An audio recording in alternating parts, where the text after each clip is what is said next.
Sac passé les Captains, Emmanuel de Captain Dev, on se retrouve pour une nouvelle vidéo. Aujourd'hui, on va voir ensemble comment tu peux apprendre à coder en 2020. Alors tout d'abord, moi je m'appelle Emmanuel, tu es sur la chaîne Captain Dev. Ici, on parle de comment progresser en tant que développeur et principalement en tant que développeur web.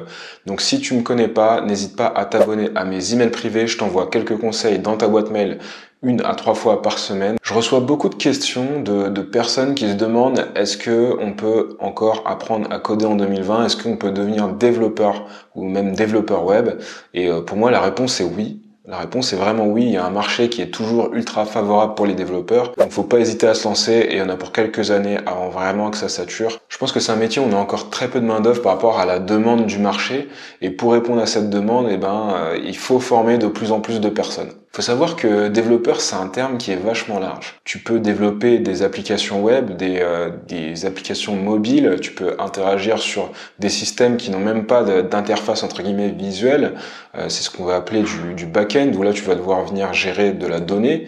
Et en fait, on a l'impression que développeur c'est ultra générique, mais il existe un nombre incalculable entre guillemets de types de développement possibles et donc dans le métier de développeur il va y avoir différentes branches. Moi celle dont je vais te parler aujourd'hui c'est les développeurs mobiles, les développeurs web et dans les développeurs web il y a deux familles maintenant qu'on appelle les développeurs front-end et back-end.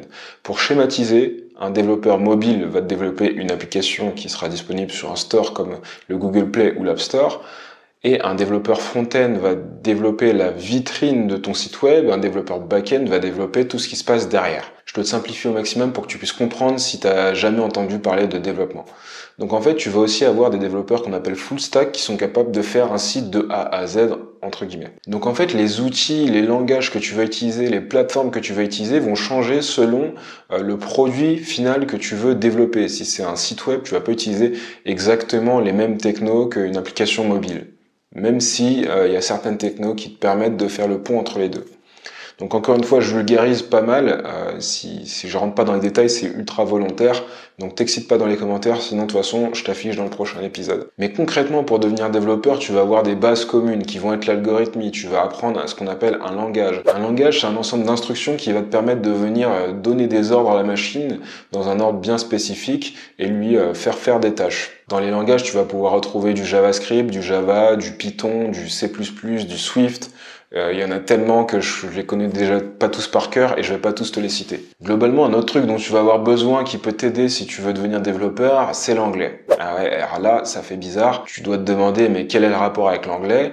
En fait, il y a énormément de documentation, de ressources, de tutoriaux qui sont en anglais. Donc l'anglais, c'est toujours un plus quand tu es développeur. Moi, je considère que c'est indispensable. Dans tous les cas, tu vas apprendre un langage, donc pourquoi pas apprendre une autre langue pendant que tu y es. Et ça va vraiment te servir à chercher de l'information et aller récupérer de l'information un peu partout sur le web. N'oublie pas qu'une fois que tu connais un langage, c'est vrai dans la plupart des cas, tu peux réutiliser une partie de ces connaissances et progresser sur d'autres domaines. Tu peux vraiment utiliser tes connaissances comme des ponts entre différents domaines. Donc voilà, ça c'est pour un peu schématiser qu'est-ce qu'un développeur, quel outil un développeur va utiliser. Après ça, il va falloir que tu apprennes à chercher de l'information. Ça peut paraître évident, mais trouver la bonne information et savoir poser les bonnes questions au moteur de recherche, c'est un truc hyper important pour les développeurs. Quand tu as un problème et que tu sais pas comment le corriger, la première chose à faire, c'est de savoir poser la bonne question. Poser la bonne question à un collègue ou poser la bonne question à Google, tout simplement. Du coup, ta capacité à synthétiser un problème et à vraiment extraire les bonnes informations d'un message d'erreur, par exemple, ou d'une erreur technique, ça va vraiment être crucial dans ta progression en tant que développeur. Plus tu es autonome sur ce genre de truc-là, plus tu vas progresser vite. Et plus tu as du mal à formuler le bon problème, plus ça va être compliqué pour toi. On va parler un peu de matos. Alors souvent, on peut se poser la question, est-ce que j'ai besoin d'une énorme machine pour commencer? Non, je t'arrête tout de suite. Tu as juste besoin d'un ordinateur. Donc vraiment, t'as pas besoin d'une machine puissante, sachant qu'au début, tu peux héberger un serveur au-delà de ton ordinateur. Donc ça va être un serveur qui va être distant. Je vais encore une fois pas rentrer dans les détails. Je veux juste te faire comprendre que t'as pas besoin d'un PC de gamer pour devenir développeur. T'as juste besoin d'un PC qui a des performances décentes et tu peux toujours te débrouiller avec ça et c'est très bien pour commencer. Donc ne commence pas par acheter un super ordi en te disant ouais, il me faut une machine avec 17 Go de RAM et 4 cartes graphiques. T'as pas besoin de ça, t'as juste besoin d'un ordi qui fonctionne et là tu peux déjà commencer à coder. Pour rappel, si ton ordi fait tourner un navigateur, tu peux déjà commencer à tester des choses. Donc vraiment, ne va pas investir dans du matos qui va pas te servir. Après, une fois que tu commences à vraiment t'investir dedans, bah ouais, c'est toujours plus agréable d'avoir une machine puissante, mais c'est vraiment pas la première chose à acheter. Côté logiciel, on va souvent utiliser ce qu'on appelle un IDE, c'est Integrated Development Environment. En fait, c'est un logiciel qui va te permettre d'écrire du code, de lancer ton code et de venir faire ce qu'on appelle du debug. Le debug, ça va être d'arrêter ton programme à un moment donné sur une ligne de code, de voir ce qui se passe dans le système, de faire des modifications. Un IDE, ça va te permettre en fait de gérer tout le cycle de vie d'un développeur pendant qu'il code en fait. Tu vas avoir une sorte d'IDE qui sont un peu plus légers, c'est ce qu'on appelle des éditeurs de texte. Il y en a un qui est gratuit que je te conseille si tu débutes qui s'appelle VS Code. Celui-là c'est une base pour tout faire, tu peux vraiment faire énormément de choses.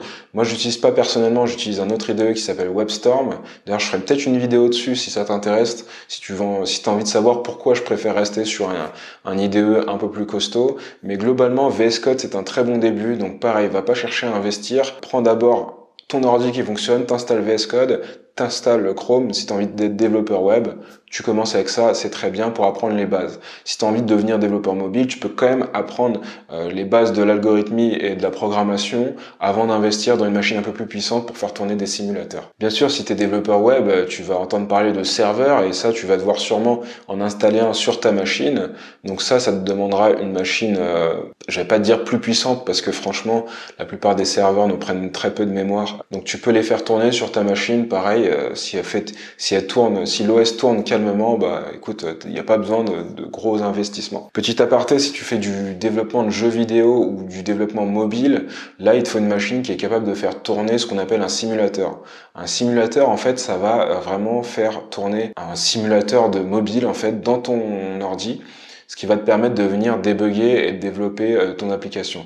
Donc pour ça, tu as besoin d'une machine qui sera légèrement plus puissante quand même, mais encore une fois, moi je te conseille vraiment d'atteindre les limites de ta machine avant de réinvestir dans du matos qui peut te coûter un bras. Donc on a parlé un peu des grandes familles de développeurs, du moins dans moi ce que je connais, on a parlé du matériel, on a parlé un peu du software, on a parlé de savoir chercher de l'information. Un autre truc qui va être hyper important pour apprendre à coder, c'est en fait d'avoir de bonnes bases. Qu'est-ce que j'entends par des bonnes bases? Ça va être déjà de commencer à cultiver ta culture tech.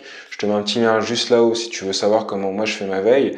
Donc ça va être commencer à vraiment lire beaucoup de choses, regarder des vidéos au sujet de l'informatique en général, tout ce qu'on appelle computer science. Ça va être travailler l'algorithmie. L'algorithmie, ça va être quel chemin tu vas donner à ton programme avec une entrée, quelle sortie tu vas avoir en sortie de ton programme. Tout ça, tu peux le gérer grâce à l'algorithmie. Encore une fois, je vulgarise à mort. Ça va être travailler ta logique. Tu vas avoir beaucoup de tests de logique quand tu développes. Tu vas vraiment devoir essayer de mentalement te représenter l'état de ton application à un instant T pour essayer de prévoir le suivant. Tu vas devoir choisir ce qu'on appelle un langage. On en a parlé juste avant. Il y a différents langages. Et en fait, le langage, tu vas surtout le choisir par rapport à ta cible et ce que tu veux faire. En fait, tu vas pas juste le choisir par hasard. Même si, comme j'ai dit précédemment, au début, tu vas prendre un langage qui est plutôt simple. Donc là, je vais pas forcément t'en conseiller un. Tu vois, je pourrais te conseiller JavaScript pour essayer de te vendre des trucs derrière. Mais concrètement, choisis un langage simple et il faut que tu le testes toi-même.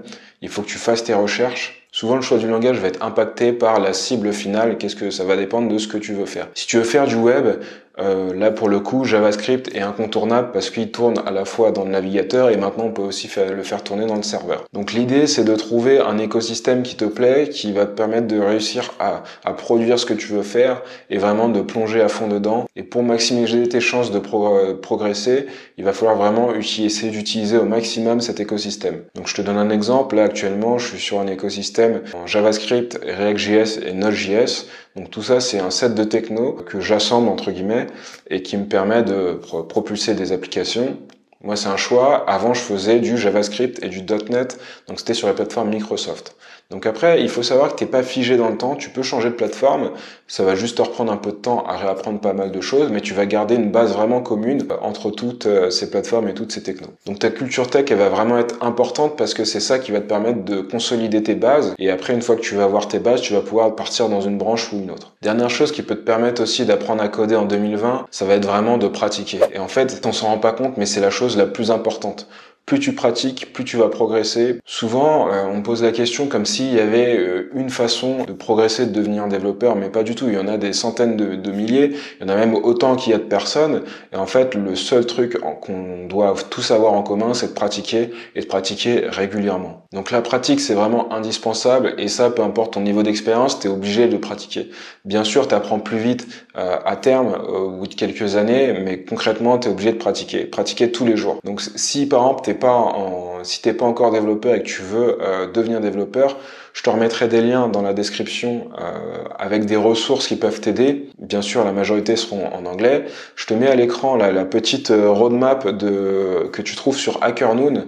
Je te mets le lien aussi dans la description. Celle-là, elle te donne toutes les technos, tous les termes qu'il faut connaître. Et tu vois qu'il y en a vraiment pas mal. Donc, dis-toi bien que un artiste, pour devenir bon dans ce qu'il fait, il doit pratiquer tous les jours. Tu peux pas commencer la peinture et te dire du jour au lendemain je peins un Picasso, c'est pas possible. Picasso, il devait sûrement peindre tous les jours. Je peux pas croire qu'il a peint que 2 fois dans sa vie. C'est pareil pour un développeur. Un développeur, il va devoir développer tous les jours. Le meilleur moyen de développer tous les jours, c'est de pratiquer tous les jours et de se faire par exemple un commit par jour. Si t'es pas développeur, travaille dessus une demi-heure par jour tous les jours pendant 365 jours.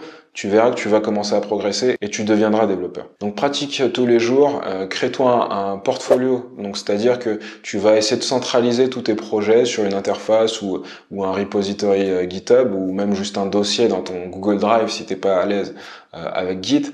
Et le but, ça va vraiment être de pratiquer et de pouvoir montrer ce que tu as fait à d'autres personnes. Parce que comme ça, tu vas commencer à te bâtir une petite influence et tu pourras bien revendre ton profil juste après. Et surtout, au fur et à mesure, documente ton parcours. Pour documenter ton parcours, tu peux utiliser une application ou tu peux utiliser du Markdown ou des fichiers texte. Mais vraiment, note tout ce que tu apprends parce que ça peut te resservir. Parfois, on a des trous de mémoire, tu peux pas tout retenir. Et comme ça, en fait, tu vas vraiment consolider ta progression, tu vas te créer une base de connaissances. D'ailleurs, je vais sûrement faire une vidéo sur comment je documente tous mes apprentissages. Moi, j'utilise une application, mais je te ferai la version sans application en mode standalone. Et puis comme ça, ça te permettra peut-être de mieux documenter ton parcours. Donc comme d'habitude, j'espère que cette vidéo t'a plu. Si cette vidéo t'a plu, n'hésite pas à mettre un petit pouce bleu juste en bas. Clique pour t'abonner si c'est pas déjà fait. Si tu veux des conseils régulièrement dans ta boîte mail, n'hésite pas, il y a les mails privés et c'est gratuit. Sur ce, moi je te dis à bientôt sur Captain Dev. Ciao!